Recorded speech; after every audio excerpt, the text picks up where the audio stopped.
ఈ వాక్యాన్ని వీక్షిస్తున్న సహోదరి సహోదరులందరికీ క్రీస్తు పేరట వందనములు. ఈరోజు వాక్యం ద్వారా దేవుడు మనతో చెబుతున్న మాట, నా గొర్రెలు నా స్వరము వినును, నేను వాటిని ఎరుగుదును, అవి నన్ను వెంబడించును. యోహాను సువార్త 10:27.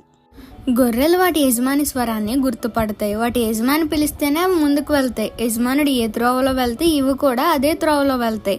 అంటే యజమానిని అవి వెంబడిస్తాయి. ఇక్కడ మనం గొర్రెలము. అయితే మన యజమాని యేసయ్య, మన గొప్ప కాపరి ఆయన.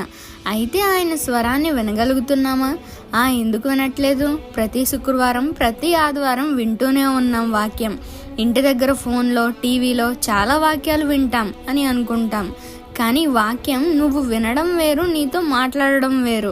వింటే విని విడిచిపెట్టేటట్లే ఉంటుంది. అదే నీతో మాట్లాడుతుంది అని నీకు అనిపిస్తే నువ్వు మారడానికి ప్రయత్నిస్తావు.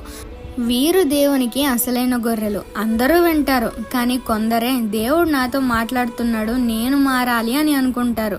మరి నువ్వు ఏ గుంపులో ఉన్నావు? వినే గుంపులోనా లేక వెంబడించే గుంపులోనా? ఈ చిన్న సువార్త పరిచర్యలో మీ సహోదరులు. God bless you. ఆమేన్.